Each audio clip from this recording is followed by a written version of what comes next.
ఏదైతే నిన్న రాష్ట్ర ప్రభుత్వం దుర్మార్గమైనటువంటి చర్యలు చేపట్టిందో దానికి నిరసనగా నిన్న కొన్ని జిల్లాల్లో అన్నింటిలోనూ మేము నిరసన కార్యక్రమం తెలియజేయడం జరిగింది. మరి అదేవిధంగా కలెక్టర్లకు కానివ్వండి, సంబంధిత ఎంఆర్ఓలకు కానివ్వండి, మా యొక్క వినతి పత్రాలను కూడా సమర్పించడం జరిగింది. అందులో భాగంగానే ఈరోజు బాపట్ల జిల్లా సంబంధించినటువంటి మా అధ్యక్షులు రామయ్య సోదరుడు రామయ్య ఈరోజు బాపట్ల జిల్లాలో 3,829 మందికి పైగా నోటీసులు ఇచ్చి వాళ్ళ యొక్క పెన్షన్లు తొలగించడం జరిగింది. వాళ్ళ యొక్క పెన్షన్లు మళ్ళీ వెంటనే పునరుద్ధరించాలని, యథావిధిగా కొనసాగించాలని చెప్పి రామయ్య గారు డిమాండ్ చేస్తూ ఆయన కలెక్టర్ ఆఫీస్ దగ్గరలో ఉన్నటువంటి ఎంఆర్ఓ ఆఫీస్ దగ్గరలో ఉన్నటువంటి ఒక సెల్ టవర్ ఎక్కడం జరిగింది.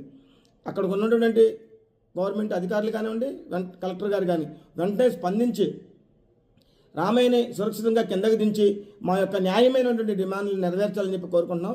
రామయ్యకి ఎటువంటి హాని జరిగినా కూడా తీవ్ర పరిణామాలు ఈ రాష్ట్ర ప్రభుత్వం ఎదుర్కొంటుందని చెప్పి కూడా హెచ్చరిస్తున్నాము. ఏదైతే కుటుంబ ప్రభుత్వం దుర్మార్గపు ఆలోచనలు కానీ వెంటనే వెనక్కి తీసుకొని ఎక్కడెక్కడ ఏ జిల్లాల్లో కూడా ఇచ్చినటువంటి ఈ నోటీసులను కూడా వెనక్కి తీసుకొని యథావిధిగా గతంలో ఎలా విధంగా పెన్షన్లు అయితే ఇస్తున్నారో ఆ విధంగా పెన్షన్లు కూడా ఇవ్వకపోతే మాత్రం తీవ్రమైనటువంటి ఈ కూటమి ప్రభుత్వం మా యొక్క నిరసన సెగలకి ఎదుర్కొంటుందని చెప్పి కూడా హెచ్చరిస్తున్నాము.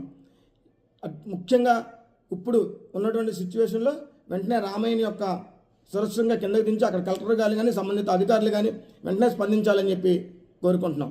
లేని పక్షంలో రాష్ట్ర వ్యాప్తంగా కూడా ఉధృతమైనటువంటి వికలాంగుల యొక్క ఉద్యమం ప్రారంభం చేస్తాము. ఎక్కడ కూడా కూటమి ప్రభుత్వం యొక్క చర్యలకి భయపడేది లేదని మాత్రం తెలియజేస్తున్నాం.